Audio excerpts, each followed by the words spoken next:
13 minutes after 5 p.m. Drive 91.3 FM. My name is Muhammad Junaid. Shafika MJ Lee. Continue to engage with us via the WhatsApp line 0829 913 913.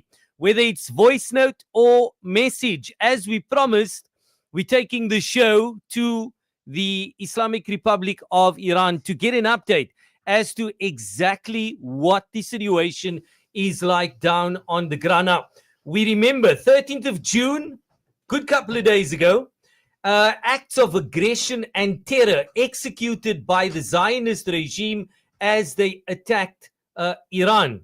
Iran then promised through its Operation True Promise that it would retaliate in self-defense, and that indeed it did. More than 22 retaliatory strikes coming from Iran, and the Zionist regime could no longer handle it. Many arguing that the Zionist regime begged Washington to announce a ceasefire. Many saying it's a very brittle ceasefire. Let's get the updated status quo online now, live from Iran. Iranian journalist down on the ground, Ali Riza Kamandi. Ali Riza, assalamu alaikum. Assalamu alaikum, dear brother. Jazakallah. Thank you for joining us on PM Drive on Voice of the Cape. I think, Ali Riza, we firstly would like to know, what is the current situation like right now in Iran? Okay, so, and first, thank you so much for having me here. And, right now, the current situation is really great because the Iranian people are really proud of their armed forces because they could really give a big lesson, not only to the Israeli regime, but also to the United States. And people are really happy because it was a very big achievement for the Iranian people, let's say, not just for the Iranian people, but also for the free nations and those people looking for justice.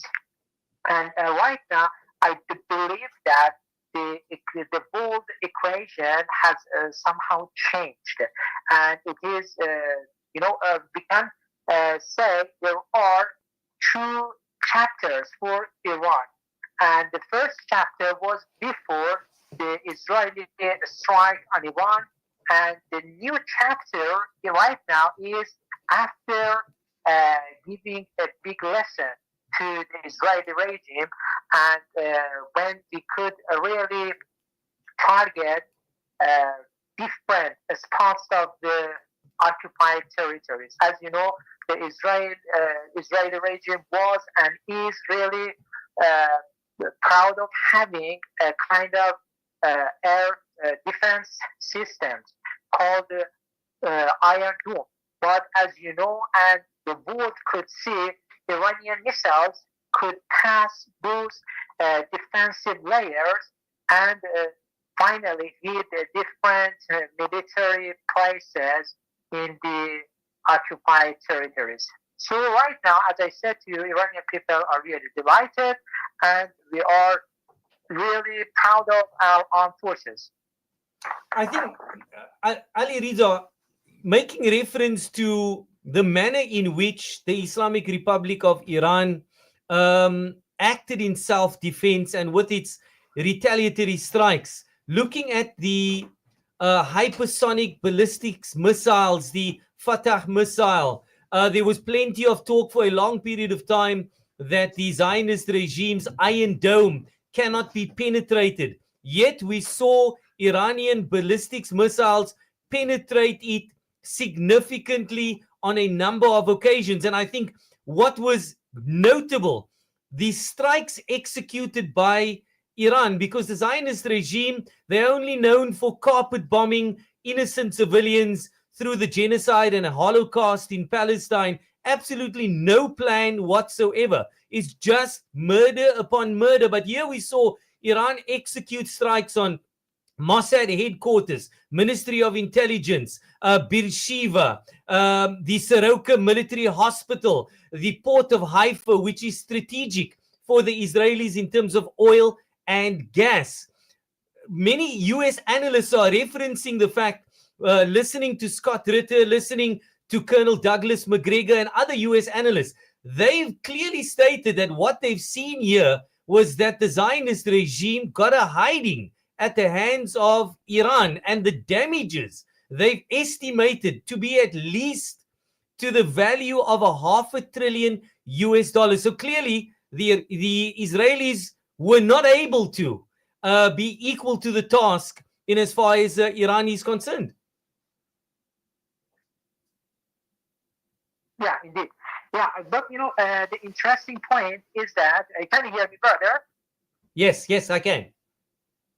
Okay, so but let me say to you at this point that the interesting point about the Iranian missiles is about the technology that was used for producing those missiles. But I don't know. I think most of the people don't know about this fact that the missiles that Iran used for targeting different military spots in the occupied territories dates back to 17 years ago. So Iran did not use its latest technology for, in terms of producing and manufacturing its own missiles. So I want to say that if Iran wanted to use the latest technology for manufacturing its own missiles, the story would be totally different. I mean, the occupied territories would turn into pile of slate, really. It's not just a kind of overstatement or exaggeration. Just I want to say that what we saw in the Iranian missiles technology dates back to 17 years ago. So it was not a new technology that Iran used. And Iran has used its, Iran has somehow concealed its latest technology that used for manufacturing missiles. The second point is, it's better I say the second achievement that we could get in this war, it was this point. Iran could shut down 3 F-35 warplanes. As you know, F-35 warplanes are famous for not being traced, but Iranian missiles could target them, and even they could captive one Israeli pilot in that war. So it was, as I said to you before, this war could change at least some military equations in the war. And right now, I believe that everything in political arena is in favor of Iran. Before the war, before this imposed war, for example, the Western states, most of the time, somehow they used a bully language against Iran, and they said you have to, take a seat before the negotiating table, and they had some really irrational and illogical demands from Iran. For example, they said, okay, Iran's enrichment has to be zero. So it was really irrational demand that they asked Iran. Or they said Iran has to limit its missile manufacturing. So, as you know, missile manufacturing is a kind of defensive doctrine for Iran, and Iran never negotiates, for example, its missile technology with anyone, and also its enrichment. Just I want to say, right now in Iran, we are in a new chapter, or the war opened a new chapter for Iran, and right now, I'm sure Iran would have the upper hand, not only in the military arena, but also in a political arena. Indeed, it just gone 24 minutes after 5. It's Word Wisdom Wellness Wednesday. PM Drive 91.3 FM can only be Voice of the Cape. My name is Muhammad Junaid Shafika. Engage with us via the WhatsApp line 0829 913 913. We're having a live conversation with Iranian journalist in Iran, Ali Rida Kamandi. Now, Ali Rida, talk us through the US being complicit directly with the Zionist regime in the attacks on the Iranian facilities in Natanz, Isfahan, and Fordow. We saw very intelligently the Iranians moved sensitive materials off-site a few days ahead of these strikes. So clearly, Iran was aware of what would possibly be coming. And then the exaggerated response by the United States and the Zionist regime that they've destroyed Iranian nuclear facilities, that all turned out to be lies and propaganda. So essentially, this Operation Midnight Hammer, as they classified it, was a tumultuous failure on the side of the United States and the Zionist regime. Yes, you're right, exactly. Because, it's better I say, since the beginning of the 12-day war, the United States helped the Israeli regime directly, and when it attacked, when the United States attacked the Iranian nuclear power plants, in Natanz, Isfahan, and Fordow, it was a very somehow blatant violation of the international law, because before that, whatever the U.S. did was, in a hidden way.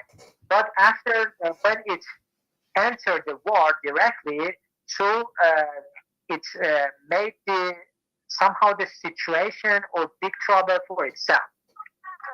And the reason why the U.S. wanted to bombard those nuclear plants in Iran was, at first, the Washington administration realized that the Israeli regime has lost its military strength. So Israeli regime is not a rival to tolerate the situation against Iran, and Iran delivered and gave a painful blow to the Israeli regime.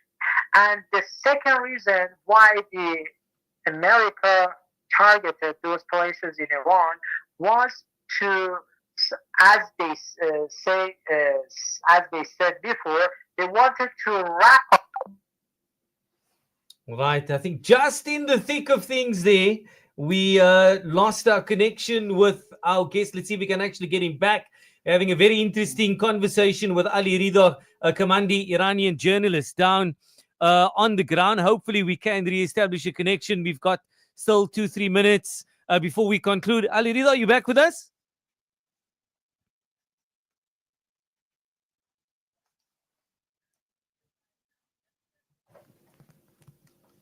Hello. Ali Rida, you back with us? Yes, I can hear you. Okay. We can. We're just trying to get the volume up slightly. Let's just see if we can just adjust something here quickly.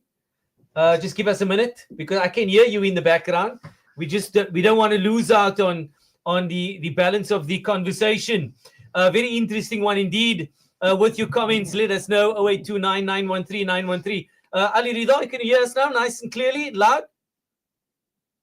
Yeah, I can hear you well. Okay. And what about you? Can you Perfect. hear me well? Perfect. We've got about 4 minutes, and then we conclude our conversation. There are two things I wanted to actually just touch on with you, Ali Rida. Number one, the Iranian strikes on the US bases in Qatar and Iraq. It was definitely an indication of Iran proving to the United States that they have become overextended in the Middle East with all of their bases.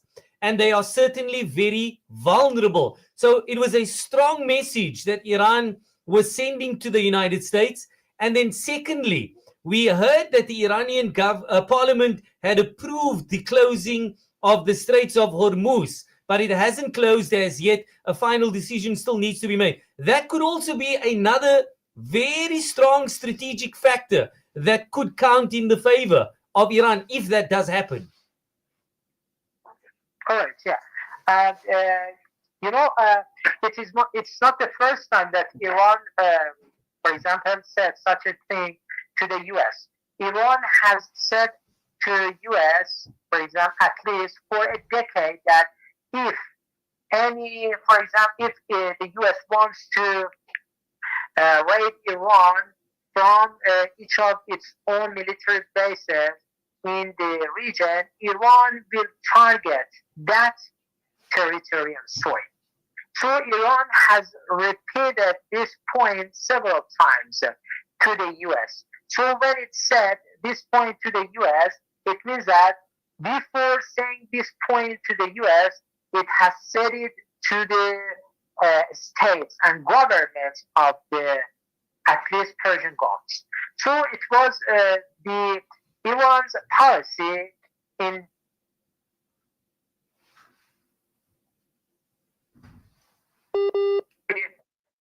Frank. So, but this time, Donald Trump hadn't thought Iran dares to target the largest air force military base in the region. So, as when Iran targeted the Al Udeida military base in Qatar, so I think it was a big shock for the American administration. When the U.S. president realized that Iran is really serious, so it cannot somehow, pull the Iranians' leg. That's why the U.S. president proposed the ceasefire. But it was not the act of proposing. I believe that they were forced to ask Iran to stop the war because the Israeli regime was on the corner of the ring. And Iran, each day hit several strategic and somehow espionage spots of the Israel. So it was a big and it was a painful blow for the Israeli regime. And Ali Rida, unfortunately, we're going to have to leave it there. We have to go to headlines. We thank you for joining us live from Iran, giving us an update. Jazakallah, thanks so much for your time. At Melomed, it's more than just a life, just a patient, just a condition that's reduced to the fine print. It's your life, where every second is of infinite value and requires the highest level of quality private healthcare. Melomed houses some of South Africa's top specialists, including our renowned cardiac and stroke centers of excellence. So when you require private hospital care in Cape Town, choose Melomed, quality and affordable healthcare. Excellent Meat Market brings you the famous annual 6-day winter sale now on. Don't miss out on the best specials valid at all stores. All our products are quality guaranteed or your money back. Follow our winter sale specials on Facebook. Excellent Meat Market, committed to excellence. Welcome to the Voice of the Cape on 91.3 FM Stereo.